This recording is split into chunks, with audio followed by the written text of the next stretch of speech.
덥고 습한 폭염이 지속되고 있습니다. 해가 진 뒤에도 여전히 덥고 습한데요. 강아지 산책 요즘에 어떻게 해주고 계신가요? 더울 땐 어떻게 산책을 시켜줘야 할까요? 어느 정도 온도가 되면 위험할까요? 무더위 산책 시 주의할 것은 어떤 것들이 있을까요? 강아지가 어떤 증상을 보이면 산책을 중단해야 하는 걸까요? 저는 수의사 윤쌤이고요. 오늘은요, 무더위에 강아지와 산책하는 요령과 주의사항에 대해서 한번 이야기해 보도록 하겠습니다.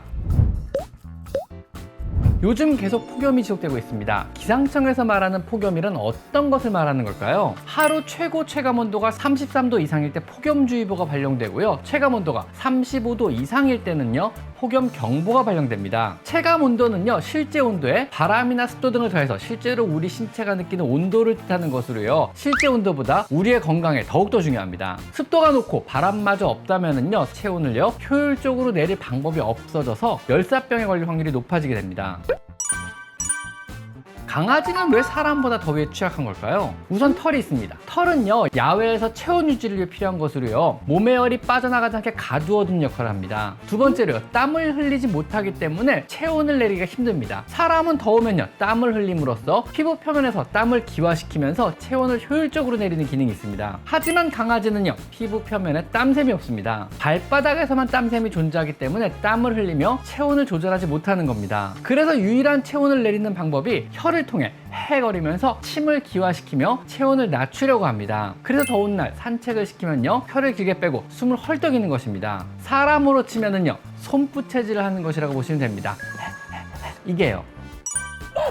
그럼 어느 정도 더위가 되면 강아지 산책이 위험할까요? 우선 24도에서 27도 사이 온도는요, 산책 시 약간의 주의를 해야 하는 온도입니다. 24도에서 27도는요, 우리 사람들에게는요, 야외에서 활동하기 딱 좋은 날씨일 수 있는데요. 일반적인 건강 상태의 강아지는 사실 상관없으나 어린 강아지나 코가 짧은 단두종 혹은 비만한 강아지, 말라뮤스나 허스키, 사모예드 같은 이중모의 대형견들은요, 이 온도의 산책도 매우 불편함을 느낄 수 있습니다. 너무 오랜 기간의 산책은 자제해야 하는 온도입니다. 만약 이런 강아지와 산책을 한다면요, 중간중간 그늘에서 충분히 쉴 수 있도록 해줘야 하고요, 충분한 수분을 섭취할 수 있게 해주셔야 합니다. 또한 이 온도에서 오랜 시간 산책을 하면은요, 뜨거운 아스팔트에 화상을 입는 경우도 있기 때문에 주의를 기울이셔야 합니다. 사람들에게는 어쩌면 쾌적한 기온일 수도 있지만은요, 체력이 약한 강아지나 더위에 취약한 강아지에게는요, 불편해지기 시작하는 그런 온도입니다.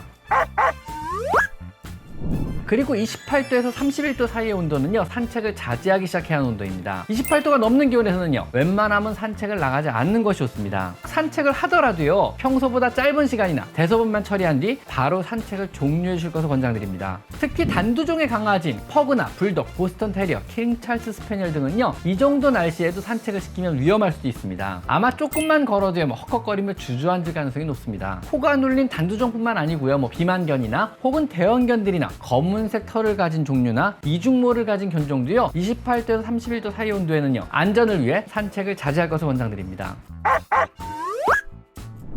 32도가 넘는다면은요, 그야말로 폭염 상태로요, 산책이 금지되는 온도입니다. 32도가 넘으면요, 강아지의 종류나 크기나 컨디션에 상관없이 산책을 나가면 위험할 수 있습니다. 이때는 조금만 걸어도요, 강아지의 상태에 따라 열사병에 걸릴 확률이 높아지게 됩니다. 산책을 안 나가셔야 하는 겁니다.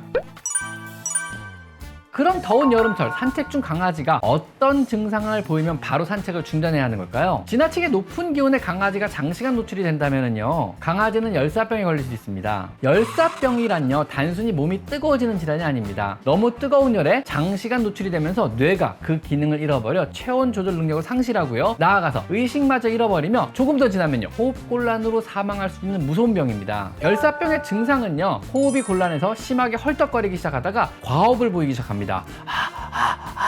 이런 식으로 계속 숨을 쉬어요. 혹은 구토나 설사를 하기도 합니다. 소변량은 현저히 줄어들며 비틀거리며 중심을 못 잡기 시작하거나 기운이 없이 웅크리고 못 움직이게 됩니다. 때로는 저산소증으로 인해 잇몸이 푸른색이나 보라색으로 보이기 시작하다가 몸을 떨며 의식을 잃어버리게 됩니다. 산책 중 강아지가 이런 증상을 보인다면요, 빠르게 안고 병원으로 뛰어가셔야 합니다. 보통 열사병의 위험도 레벨을요, 1에서 4단계로 구분하는데요, 의식이 없거나 불러도 여러분과 시선을 마주치지 못한다면요, 위험도 레벨 4로 생명이 위중한 상태로 판단하셔야 합니다. 여름철에 강아지가요, 가벼운 산책만으로도 열사병까지 쉽게 걸리는 있는 이유는요. 일단 강아지는 사람에 비해서 체구가 높지 않습니다. 그러므로 땅에 붙어서 이동을 하게 되는데요. 이때 지열에 지속적으로 노출이 되기 때문에 산책 중 열사병에 걸리기가 쉬운 겁니다. 닥순투나 웰시코기 같이 다리가 짧은 견종은요. 산책 중 열사병에 잘 걸릴 수도 있고요. 비만 상태의 강아지 역시 체지방이 높아서 열의 발산이 힘들기 때문에 열사병의 위험이 더욱더 높아지게 됩니다. 상대적으로요. 검은색 털을 가진 강아지가 열을 더 잘 흡수해 열사병의 위험이 높고요. 불독이나 프렌치 불독, 패키니즈, 시츄 같이요. 주둥이가 짧은 단두종들은요. 특히 열사병을 조심해야 합니다. 이런 단두종은요. 코부터 호흡기로 이어지는 기도가 짧기 때문에 호흡을 통해서 뜨거운 공기를 배출하는데 굉장히 어려움을 겪습니다. 또한 대체로 콧구멍이 좁은 편이기 때문에 호흡이 더욱더 어려워질 수 있어서 굉장히 주의를 요합니다.